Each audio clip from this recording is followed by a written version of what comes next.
here. I'm going to talk about a Bible story, Jonah and the whale. You may have heard of it. It's a really amazing story. And Jonah, he was a prophet of God.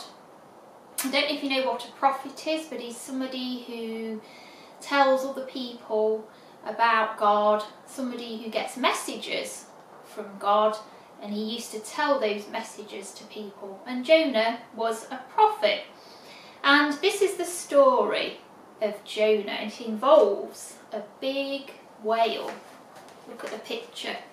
So more pictures are going to come up as we read this story, so enjoy this assembly. Jonah was a groaner. That's right, a groaner. So when God told him to go to Nineveh to tell the people who lived there to change their evil ways, what did Jonah do? Jonah groaned. Not Nineveh, he groaned. Anywhere but Nineveh. The people who live there are our enemies. And when he stopped groaning, Jonah bought himself a ticket for a boat ride. A boat ride that would take him far away from Nineveh. God listened to Jonah groan. God watched him buy his ticket, but God still wanted Jonah to go to Nineveh. So when the boat reached the deepest part of the sea, God sent a storm. The wind came and the waves rose bigger and bigger. They were in a lot of trouble and the boat was going to capsize. God, help us, cried a sailor. We're sinking. God, save us, cried another. We're tipping over. God must be very angry, cried the captain, with someone here on board. Who is it? And what did Jonah do? Jonah groaned. It's me, Jonah groaned. I'm the one God's angry with.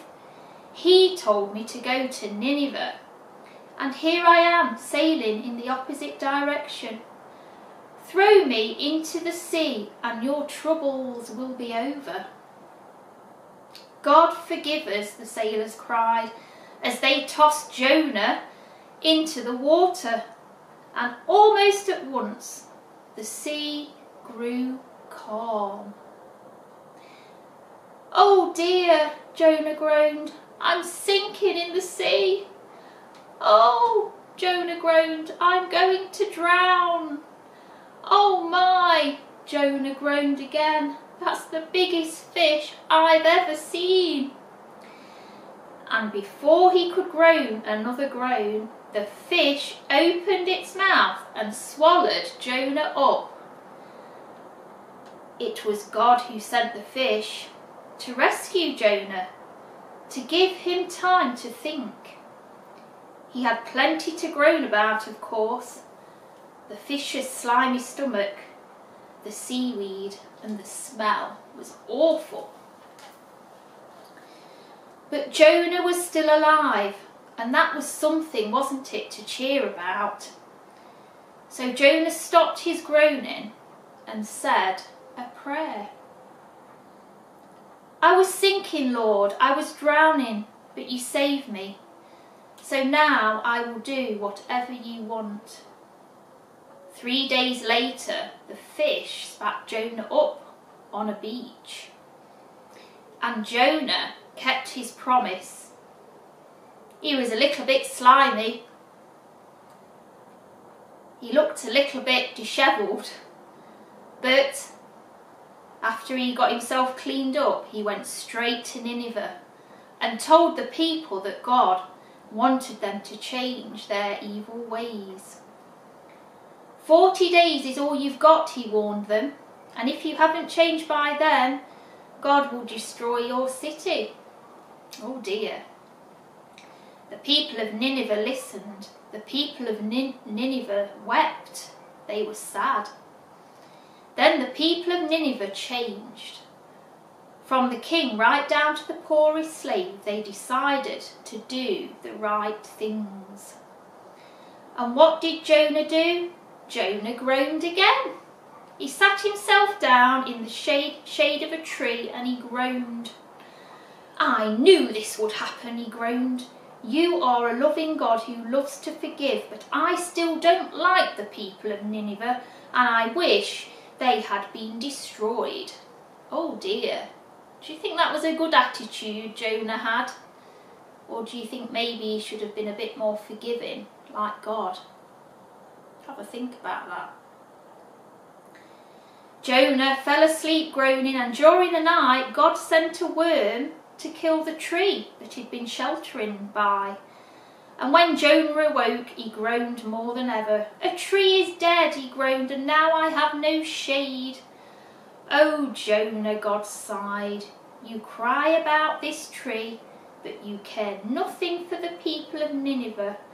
I want you to love them like I do. And finally, God added, I want you to stop your groaning.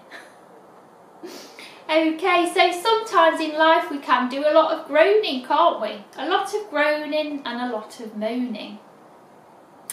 You know, but all God wanted to do was help the people of Nineveh to turn from their evil ways and to turn to good. And that's why he wanted to send Jonah. But Jonah, being human, he didn't want to forgive the people. So he ran away from the thing that God wanted him to do. But by running away, he got himself into a lot of trouble.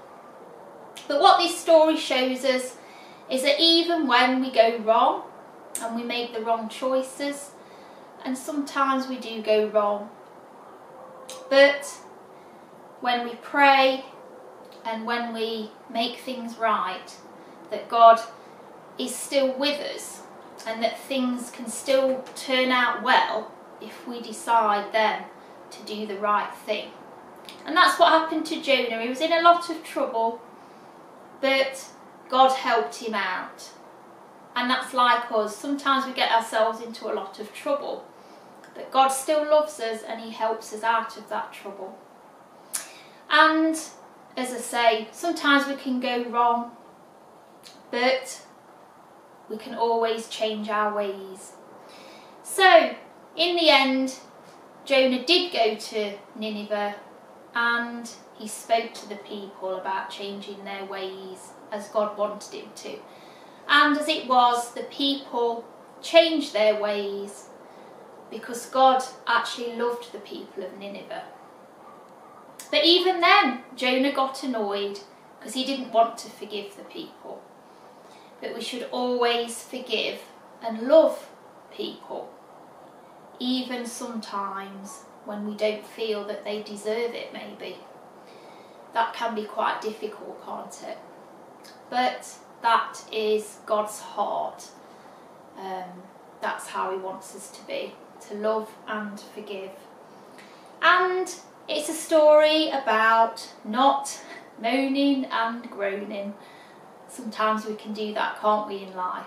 But, you know, it's important that we keep positive and try and see positive things and positive thoughts, no matter what's going wrong.